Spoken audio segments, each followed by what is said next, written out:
Isang matinding eksenang naganap sa Malacanang matapos di umano'y magwala si Pangulong Uting Jr. nang madawit ang kanyang pangalan sa ilang iligal na transaksyon. Ang balitang ito ay nagdulot ng pag-aalala at agam-agam sa publiko, lalo't umaasang marami ng administrasyon ay nagsusulong ng integridad at kaayusan sa pamahalaan. Ayon sa mga ulat, labis ang galit ni Kuting sa mga isyong nag-uugnay sa kanya sa mga iligal na gawain, bagay na kanyang ikitinatanggi. Kasabay ng mga kontrobersyang ito, nabigla rin ng marami sa naging bangayan sa pagitan ng bagong PNP Generals ng Davao at ni General Hansen Marantan. Sa isang mainit na sagutan, hindi pinalampas ng bagong PNP General ang mga pagkukulang na umunay kinakasangkutan ni Marantan na nagresulta ng masidhing tensyon sa hanay ng mga pulis. Dahil sa mga pangyayaring ito, nananawagan ng publiko ng masusing investigasyon upang malaman ang katotohanan sa likod ng mga aligasyon. Sa harap ng mga kontrobersya, umaasa ang taong bayan na masiguro ang integridad ng mga opisyal ng pamahalaan at mga pinuno ng pulisya. Ang mga panawagan para sa pananagutan ay patuloy na lumalakas upang masiguro na ang mga nasa posisyon ay tapat at responsable sa kanilang mga tungkulin. At yan nga ang balitang ating pagkakatutukan. Ngunit bago ang lahat, siguraduhin mag-subscribe at ihit ang notification bell para sa patuloy ng pagtutok sa mga silip ng bagong balita sa tunay na boses ng masa.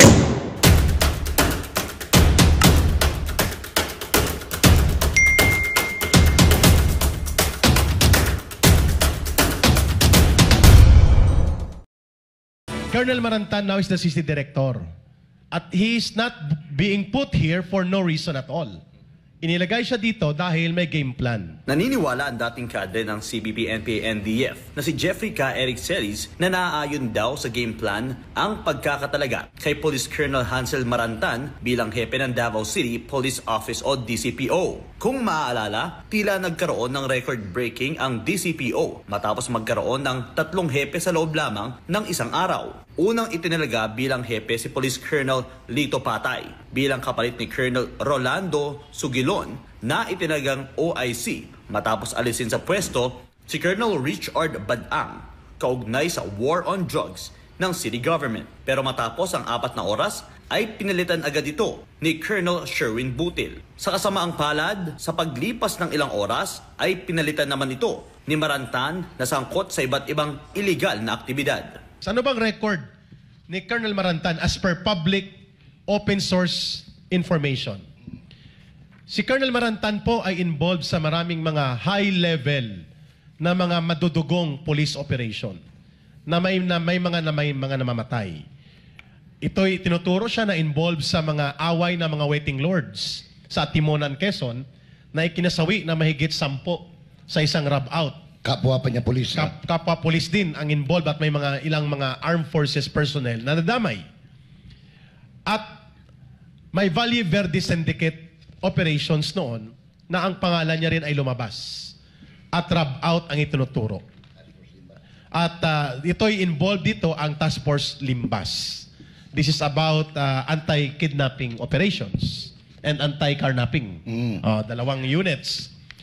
At maraming mga reklamo sa kanya tungkol sa waray-waray o Samis Gang shootout sa Parañaque na may mga rub-out allegations. Ayon naman kay Boss Dada ng Banateros at anchor ng SMNI, base umano sa kanilang panayam kay dating Bureau of Corrections Gerald Bantag, si Marantan daw umano ang naatasan upang ipatupad ang shoot-to-kill order sa kanya. Meron kaming interview kay Director General Bantag before. At isa sa mga sinabi niya sa amin na meron daw shoot-to-kill order sa kanya. At si Marantan din, di umano, yung inatasan para i-hunt siya. So, talagang makikita mo na yung reputation talaga nitong tao na ito ay talagang siya yung tagagawa ng mga, kumbaga, karahasan or yung mga hindi kayang gawin nung normal na mga pulis.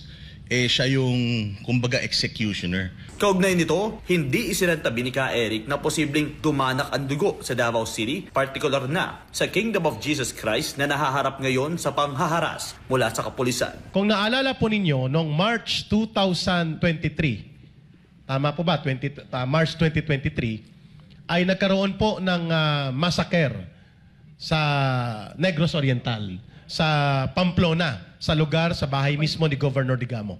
At ang involved doon na itinuturo at kinasuhan ay ang grupo ni Congressman Arnie Teves.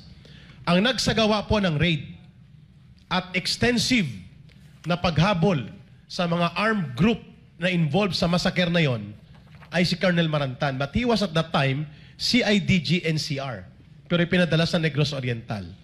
The game plan was to adapt that kind of approach dito sa Kingdom of Jesus Christ. Bakit po namin ito ibinibring up sa press conference na ito? Because these are serious predicates. Mga batayan at salalayan po ito ng posibilidad ng madugo, marahas na paglusob at paggamit ng mga puwersa similar to this high-level, bloody, and very violent rub-out type allegedly na police operations na may mga namamatay involving kay Colonel Marantan. We're not saying na siya yung mamamatay tao. But sinasabi sa mga open source information na halos 8 siyam na kaso na mga ito, puro allegedly ay violent and mga madudugong engkwentro. Ngayon namang mataas ang posibilidad na muling pag-atake ng kapulisan sa mga religious compound ng KOJC tulad noong June 10 na nagdulot ng matinding takot, trauma at pagkasawi ng 2 katutubo sa Kitbog, Malungon, Sarangani. Tanong ni Ka Eric kay Marantan. Are you part of the main game plan? Are you the missing variable factor to execute more violent, more bloody, and more destructive assault on the Kingdom of Jesus Christ to terrorize the entire Davao City? Are you na? Nagtatanong kami. Samantala, panawagan naman ni Boss Dada kay Marantan. Ngayon, ang pinapanawagan ko lang sa kanya is binigyan ka ni Mayor Baste Duterte ng pagkakataon at hiningi mo yun sa kanya. Kaya sana naman, ipakita mo yun na talagang sincere ka kasi napakaganda at napaka-peaceful ng Davao. Sana kung inilagay ka dyan for a reason at sana naman... Maynila, iniwanan ko talaga. Tayo na, sinusurbilan sa gabi-gabi, mamamatay ako doon. Ano mo yung parang jealousy. Sisiloso kasi. Di ko alam bakit pinagsilusan nila ako. Di man ako nanligaw ng siyuta nila. Parang sampal sa mukha kasi nila na hindi taga ron ang nagiging manager. Sa awa ng Panginoon, nung umalis din ako sa kumpanya, mga ilang buwan nagsarado ng kumpanya. Sabi nila, natakot. Bisdak, putangin na, pupunta na ako na isang barangay doon, puro NPA. Kawawa naman yung may-ari ng kumpanya, taga Quezon City. Sabi sa Bisdak, nagsara na rin kami. Sabi, buti naman sir, kasi mauubos tayo doon.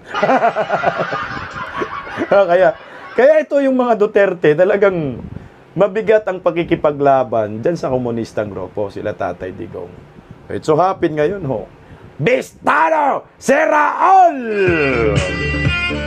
Tablong kabais, narito po mga kabisdak yung nangyayaring hearing sa Senado, talagang tahasang binanggit ng dating NPA. Nagbalik loob na yata itong babae na ito. Mukhang nagbalik loob. Kasamahan siguro ito ni Ka Eric. Pakinggan po natin. Yari si Raul dito. Oh. Talamak daw ang pagre-recruit sa mga estudyante ng University of the Philippines para sumali sa New People's Army. Idinawit din ng isang mambabatas na kasama umano sa pagre-recruit. Narito ang aking report. Nak, please, Nak. Nakita mo kami ngayon. Narinig mo ba kami ngayon? Please, Nak, maawa ka. Bumalik ka na sa amin, Nak. Naghihinagpis si Ruth Sabeliano nang humarap sa pagdinig ng Senado para isumbong ang pagkawala ng 22 taong gulang niyang anak na si BG Yvonne na isang estudyante ng UP Los Baños. March 23 pa raw nawawala si Yvonne na tubong Agusan del Sur. Paniwala ng kanyang mga magulang, sumali sa New People's Army ang kanilang anak matapos ma-recruit ng student organization na League of Filipino Students. Ang huli raw nilang alam sa anak ay nag-community service sa Cavite, kasama ang sinalihang grupo pero di na siya nakabalik. Sobrang sakit ang naranasan namin ngayon. At Ibon, nak, sobra kaming nag-alala sa'yo. Mahal na mahal ka naming lahat. Hindi namin kaya na mawala ka sa amin. Graduating na sana ngayong taon sa kursong Chemical Engineering si BG Yvonne, pero hindi na siya nakapagmarsya pa. Kaya ganun na lang ang panghihinayang ng kanyang pamilya dahil nasira na raw ang kanyang edukasyon simula nang ma-recruit umano siya ng NPA. Pero ang hiling na lang ng kanyang pamilya, makauwi ng buhay si Yvonne sa kanila. Reklamo pa ng mga magulang ni Yvonne, hindi sila nakakatanggap na... Teka lang ha. Ma'am Evelyn Iskaido, maraming salamat sa inyong pakulay. Puta. Ang sayang nito mga kabisda kasi nga, graduating na. Kagraduate na sana. Ang problema, yung kanyang kinabukasan na sira. Hindi lang naman kinabukasan ng bata na sira dito eh. Pati yung buhay ng kanyang ama at ina. Siyempre, umaasa eh. Mantakin mo, community service lang daw ang paalam. Community service ang paalam, tapos biglang nawala. Ang tanong, buhay pa kaya ang mga yon? O baka napas lang na? ng sapat na tulong mula sa pamunuan ng UPLB para mahanap ang kanilang anak. Tila pinagtatakpan din daw nito ang grupong sinalihan ni Yvonne. Ipinag-utos na ni Senator De La Rosa na ipatawag sa susunod na pagdinig ang ilang opisyal ng UPLB para magpaliwanag. Humarap din sa pagdinig ng Senado si Kate Raca na na-recruit daw sa Communist Party of the Philippines noong freshman pa siya sa UP Diliman noong 2014. Tuluyan daw siyang sumanib sa NPA pagka-graduate niya noong 2019. Kwento ni Kate, ilang mga miyembro mula sa Student Council at accredited university organizations ang nagre-recruit sa mga estudyante. Pagsisiwalat pa niya, taong 2017 na magkasabay di umano sila ni ngayoy Kabataan Party List Representative Raul Manuel na mag-recruit ng mga kabataan sa UP para sa NPA. In your own opinion, dapat bang mananagot si Raul Manuel ito sa ginagawa niyang recruitment sa mga kabataan? Siyempre naman, sir. Kasi siya nga, hindi niya kayang gawin yung ginawa namin. Pero, di ba? Kaya niyang mag-recruit ako. Baka sabihin nila, one-sided yung story eh. Alika dito, Raul, at mag-usap tayo ng mga pinagagagawa natin noon, sir. Yare ka, Raul! Yan, si Raul Manuel sinasabi niya. Halika daw, Raul, mag-usap daw kayo. Ang dati mong kasamahan, yung pinanggagawa ninyo dyan sa UP, grabe. O, ito, paano yun?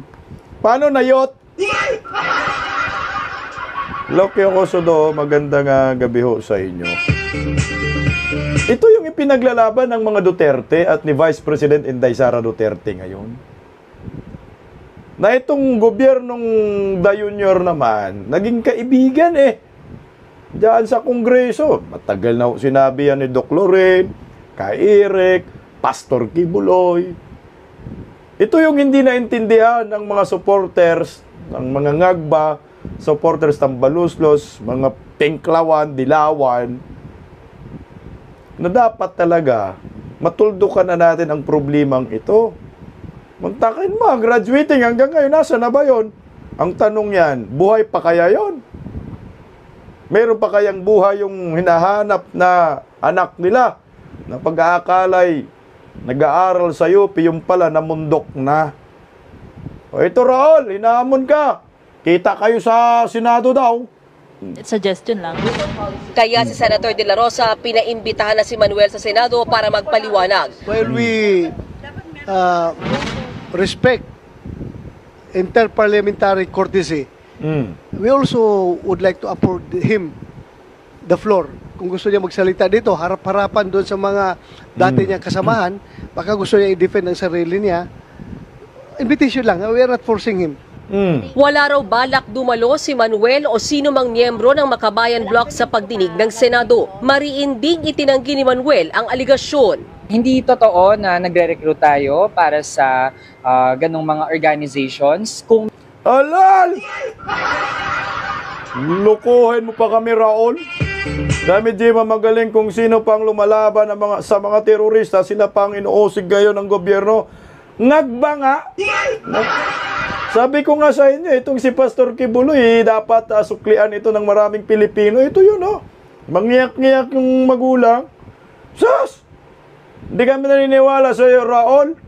O kung hindi totoo, ito balik na rin namin yung sinasabi mo ninyo, na birada ninyo kay Pastor Kibuloy. Kung hindi totoo yung mga paratang sa iyo, Pastor Kibuloy, magpakita ka. O kung hindi totoo rin, oh, yung sinabi ni nagdati yung kasamahan na nagre-recruit kayo, recruiter ka, Raul, puta, pumunta ka sa Senado, hay! Sabi ni si Rubis, wow, ang kapal ng mga mukha. Kapal mo lang. Ano to, ay kabag party list. Kamatayan black. Kayo sa Senado? Hindi daw totoo na nagre-recruit. Kung may mga sumasali doon, individual choice po nila iyon. Yun yung nakita nilang avenue para sa talino nila at hinanakit nila dun sa mga problema ng bayan. Ang ganda naman! Ang galing na sagot! Pang Miss Universe! Sabi ni Mayor Baste, pang Miss Universe man yung sagot ni Turi. Ito rin, no? Pang Miss International. Wala daw siya pakialam doon, hindi nila alam na. Out na daw sila doon kung masasali daw yung mga kabataan na yun. Sa NPA, choice daw nila yun kasi yun ang nakikita nilang avenue sa kanilang katalinuhan. Oh, lol! Nag-aral ka? Pinag-aral ka ng magulang mo, nag-aral ka dyan sa UP, schooler ng bayan, yung pala, ang katalinuhan mo, bibit-bit ka ng armas? Wow! Sa salita mo pa lang si Raul, ano na yan kino-confirm mo na recruiter ka. Dahil sinabi mo na wala kaming ano dyan. Kasi kung yun ang nakikita nilang avenue, para sa kanilang katalinuhan, ay putsang ina, dapat Raul, sinabi mo yun na dapat ikaw, kung wala kang kinalaman dyan sa mga rebuilding komunista, sinasabi mo sana. Pinipigilan namin sila. Dapat itutuligsa mo yung grupo. Di man ninyo tuligsa? Sige nga, tuligsa inyo kaya. Yung mga ginagawa ng mga NPA para masabi namin na hindi kayo kasali. O, hindi ka man nagtutuligsa dyan? Nangako naman ang pamunuan ng UP Diliman na aaralin ang kasalukuyang guidelines sa accreditation ng mga student organization at maging ang pagbabantay sa kanilang mga aktibidad sa campus. Ayan Raul, mag-TikTok ka na lang. Alam mo, masyadong dinideny niya. Halatang-halata naman yung kamatayan black, alam na namin yan. Maniwala dito sa lalaking ito, sa youth ba na to, ay siyempre mga dilawan lang din, pinklawan, tsaka mga ngagba supporters, siyempre kakusa na nila yan Kailangan nilang ng puwersa laban sa mga Duterte. Siyempre didepensahan nila yon. Yung dating akala natin kakampi ng bayan, kakampi ng mga Duterte, yung pala kakampi ng mga komunista. Mag-TikTok ka na lang, Raul. Ito mas maganda. Pakinggan natin yung tirada kasi hindi man pinipli ng GMA ng buong sinasabi ng dating kasamahan ni Raul na nagre-recruit umano sila ng mga kabataan diyan sa UP para magiging kasapi ng komunistang grupo. Hi, Ma'am Jean Saturn. Ayos, Ma'am Jean, ha? Talaga, ha? Ito. Pakinggan po natin mga kabisdak. They were very proud na maraming mga estudyante ang namamatay. I was a student of UP Diliman from 2014 to 2019. I believe we've met, sir. And, yun pa lang Sige, I was recruited as early as 2014 by Alay Sining, UP Diliman. Connected talaga siya. As in, Alay Sining, UP Diliman chapter. And, you know who recruited me? Alay Sining? Alay Sining, UP Diliman. Recognized organization at the time ng UP. Okay. And actually, yung nag-recruit sa akin ay member ng College of Education Student Council. And that was Kevin Castro. If you know what happened to Kevin, he died in an encounter sa Polillo, Quezon around 2018. So, these aren't allegations kasi I myself graduated from UP 2019, joined the NPA right after my graduation because the recruitment happened within UP grounds. How did it happen? Ang nagre-recruit sa amin is members ng student council. And they use venues sa loob ng UP to conduct underground organizations using the name of student council, at the time recognized organization Anak Bayan, Alay Sining, no. We use these university venues, the halls of UP, no, to conduct underground activities. I remember one time member ng student council ang nagpa-reserve para magkaroon ng cultural night ang Kabataang Makabayan, which is illegal, no. It's an NDF organization operating underground. And you know what we did within UP grounds? No, as KM Cultural Night, we collected support from students na ipapadala namin sa NPAs. And that's happening, no, inside the universities. And you know, these aren't allegations because I was there. And how do these organizations remain to be recognized? I don't know at present, no, if recognized pa tong mga organizations na to. I think before nung nasa UP ako, nagkaroon ng issues na hindi ma-recognize yung mga frats na involved sa violence. Pero, what about these organizations, no, na inciting violence? I remember way back, no, Anak Bayan and LFS conducted pagpupugay. I don't know if you know that. But, they were very proud, no, na maraming mga estudyante ang namamatay as NPA, na they were proud na alumni nila yon, no. I can only name a few. I think student ng UPC Len Dumanais na tignan mo ano bang nakain ng mga kabataan na to, no? Magiging proud pa sila na may na-recruit tapos na-pass lang, gago ng buhay na yan, no? Kaka-proud ba yun? Ano bang nakain nila? Grabing nalason ang isip nila, no? Nalason. Isipin nyo po, sa loob ng eskwelahan, nung pag-aakala mo, ang inyong anak, nag-aaral para sa kanilang kinabukasan at pangarap sa buhay, para sa inyong pamilya, yung pala, nire-recruit na ng mga komunistang grupo sa loob ng eskwelahan. Saan lulugar ang mga magulang nito? Kung ganito ang sitwasyon sa ating bansa, na mismo sa loob ng eskwelahan, may mga recruiter. My God! Kaya ako sa inyo, mga magulang, meron kayong mga anak nag-aaral sa kolehiyo, lalo na sa UP, hatid sundo nyo talaga yan. Huwag kayong pumayag na yung anak ninyo mag-upa ng bahay dyan sa loob ng UP. Kasi baka magulat na lang kayo, yung anak ninyo, makita ninyo sa balita, umahawak ng rilba. Makita ninyo sa television. Okay sana, pag makita ninyo sa television, buhay pa. Kung makita sa television, sasabihin, ayan yung anak ninyo. Ayan na, malamig na. Malamig na nabangkay. Sabi Noit Bayani sa kanila, yun, putay na Bayani. Tindi Tuloy, madam. Na namatay bilang NPA sa Abra.